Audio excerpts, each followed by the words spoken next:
वालेकुम। जी वालेकुम अस्सलाम। कैसे हैं भाई? खैर ठीक खैरियत है? शुक्र अच्छा, अल्हम्दुलिल्लाह। आपसे वैसे ही अब मुलाकात हो गई तो आपने बताया कि आपका बच्चा माजूर है। माजूर है उसकी, उसका ये क्या जो हुआ है? उसकी ये जो दो नलियां हैं ना, ये टूटी हुई हैं। दो यानी ये उसका बाजू का मसला है। बाजू का मसला है, अब वो आप काम तो नहीं कर सकता। ये आप बैठी हैं इस वक्त झील किनारे, जी, रावल जी, झील पे, रावल झील पे। और आपकी रिहाइश कहाँ है? बनी गालम। बनी गाला में आपकी रिहाइश है। हाँ जी। अब मैं आपको तरीका बताता हूँ। यहाँ से 2 फरलांग सामने मेरा दफ्तर है। जी जी। उसका नाम है CRPD यानी council for persons with disability. सही। ठीक है, तो उसमें हम आपको रेफर कर देंगे। निरम अस्पताल है GA2 में, जी जी। मजदूरों का अस्पताल है अच्छा। निरम, जी जी। उसका एड्रेस भी लिख देंगे। वहाँ पे आप जाएंगी, बच्चे को डॉक्टर फैदुल्ला जुमरी चेयरमैन बोर्ड के हैं, वो मुआयना करेंगे। सही। उसके बाद हर एक जुमा छोड़ के अगले जुमे पे जी जी। मेडिकल बोर्ड की मीटिंग होती है। अच्छा। तो हम बोलते हैं मेडिकल असेसमेंट बोर्ड। उसमें उसकी डिसेबिलिटी देख के और उसको हम इशू कर देंगे डिसेबिलिटी सर्टिफिकेट। जी जी। अब जब डिसेबिलिटी सर्टिफिकेट इशू हो जाता है ना, तो वो अहल हो जाएगा 2% नौकरी में कोटा, मुलाजमत में कोटा, उसकी अहलियत के मुताबिक। अगर वो पढ़ा लिखा है तो अच्छी जॉब पे, अगर कम है तो उस पे आ जाएगा। अनपढ़ है तो कहीं चपड़ासी, नायब कासद, कहीं चौकीदार, कहीं इस तरह। और अगर पढ़ा लिखा है तो उसके लिए और मराहत है।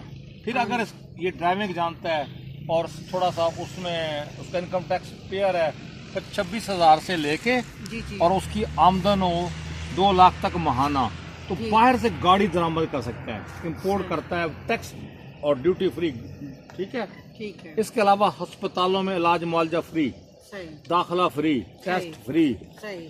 रेल में रियायत है 50%, सही। PIA में सफर करेगा 40% एयरलाइन में, सही। उसकी सहूलत है। और गवर्नमेंट गाहे बगाहे जो और मराद देती हैं, जैसे पंजाब में अभी मरीम नवाज शरीफ ने उनके लिए वजीफा मुकर्रर किया वो, तो ये सामने मेरा दफ्तर है। जी जी। आप किसी यहाँ, बल्कि हम आपको अभी थोड़ी देर में मैं आपको वो लेटर दे दूंगा, रेफरल लेटर। जी जी। एड्रेस दे दूंगा, सही। आप जाएं और अपने बच्चे का माजूरी सर्टिफिकेट बनाएं। ये हमने अब अपने तौर पे एक मुहिम शुरू की हुई है। ठीक है कि हम फोने भी करते हैं। जी जी। और हमें कहीं पता चलता है कोई माजूर है तो हम उस तक रसाई भी हासिल करते हैं। इसीलिए मैं आपके पास आ जाया हूँ कि आप अपने बेटे का, बिल्कुल जो माजूर है उनका भी करते उसका भी माजूर, कोई ज़हनी माजूर है, कोई सुन नहीं सकता, कोई चल नहीं सकता। नहीं, एक दो है इधर चल नहीं सकते, उनको भी मुल्तान के बस उनका शनाख्ती कार्ड यहाँ होना चाहिए। अगर मुल्तान के हैं और यहाँ पर उन्होंने प्रॉपर्टी बना ली या मुलाजमत कर रहे हैं वो लोग, और उनका एक पता आरजी यहाँ का अगर हो तो रिहाइश का सबूत देंगे। मुस्तकिल पता है तो सबूत देने की जरूरत ही नहीं है। तो आपसे 1-1.5 फरलांग के फासले पे मेरा दफ्तर है, वहाँ से हम आपको अभी फार्म भी दे देंगे। कोई दिक्कत हो मैं आपको मोबाइल नंबर दे दूंगा, क्योंकि जो हमारे सेक्रेटरी हैं वो बड़े रहमदिल इंसान हैं और उन्होंने हमें बहुत ज्यादा ये ताकीद की है कि आप जगह जगह पहुँचे, क्योंकि जितने लोगों तक इतला नहीं है। क्या आपको इससे पहले पता था? एक सवाल है, इससे पहले आपको पता था कि मजदूर का नहीं पता? इसलिए मैं आपकी खिदमत में हाजिर हुआ हूँ। आप हमारे लिए काबिल एहतराम है।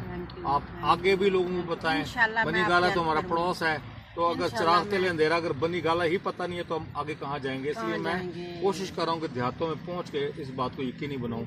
तो इंशाल्लाह आपका हम सर्टिफिकेट जो है ना वो बनवा देंगे। Thank you.